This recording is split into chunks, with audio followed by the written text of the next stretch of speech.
Okay, part B. You might have remembered if you've been following, or maybe you know, I don't have a lot of followers, so it's possible if you're seeing this, you've never seen any of my previous videos about this build. But our original idea for very first idea about how to make this cot work because of the space available inside the FJ being so constrained was to have a hinged section that would basically flip forward and create the length that we needed for sleeping. And when we built our plywood mock-up, not plywood, 2x4 mock-up, it wasn't even made out of plywood, terrible, ugly thing. But when we built the mock-up, it did its job. It basically proved that the size would work, and it also tested this flip hinged section for the cot extension. And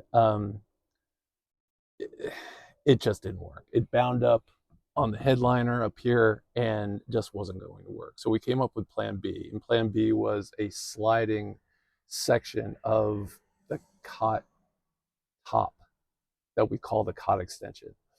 And we had one original idea about how we were going to do the sliding. We were going to use the T slots, and we are going to have these big head screws. And it was just kind of a, I don't want to say dumb idea, but it was a pretty bad idea because the big head screws are not designed to slide in those T slots. And we did a couple tests of this, and none of the tests were good. It was just always not smooth, just really bad.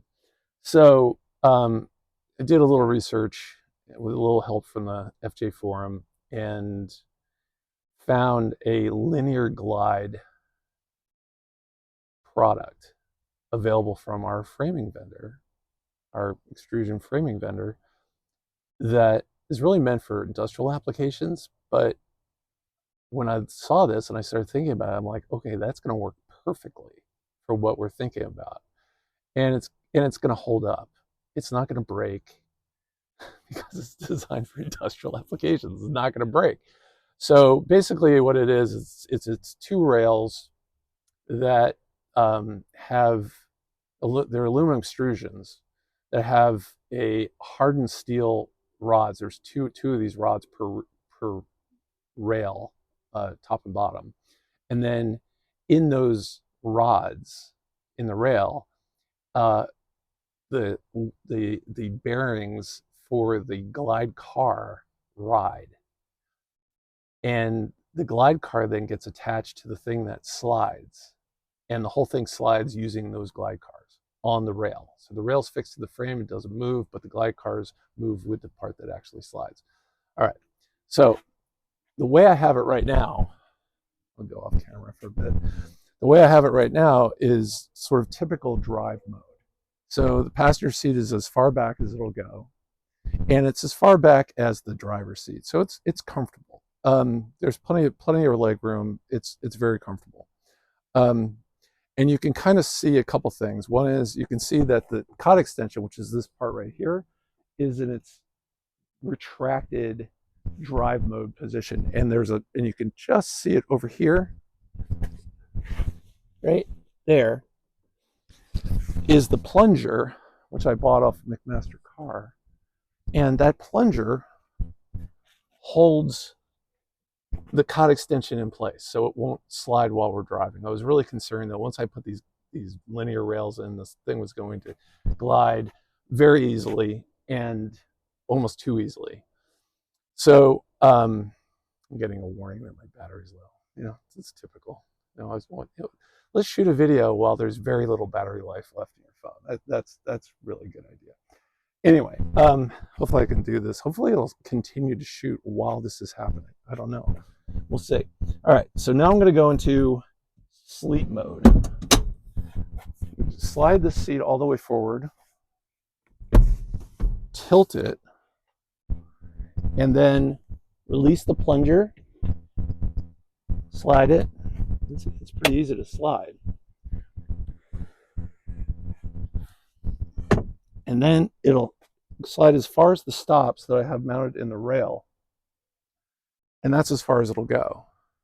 And at that point, it's 76 inches long, and then all I need to do is take the two filler panels that I already showed you in the previous video, fit those in, and I have my cot, and then all I have to do is roll out the mattress and sleeping bag, and I'm sleeping, and grab my pillow, my Hest, my very comfortable Hest pillow, along with my very comfortable Hest mattress.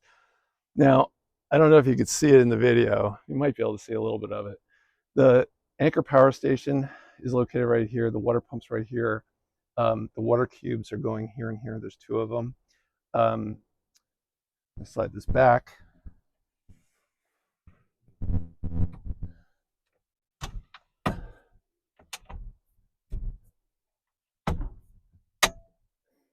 And then right here will be our pet porta potty, briefcase style porta potty, and next to that it will be the Moab air compressor. I need to bungee that air compressor in place so it doesn't tilt back because it has some weight to it. You can see all the electrical stuff. It's I didn't see a lot of reason to make that any prettier than it is right now because I don't really care as long as it works.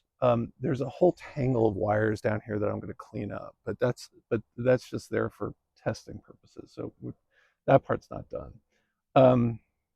But you can see here, this is the 12-volt charge that'll charge the power station while the car is running, and only while the car is running. And I actually installed that. I have another 12-volt outlet here for phone charging. But anyway, yeah, so that's that. And I'm going to pause it or stop it, and then we'll move to part C. Part C is on the other side of the rig.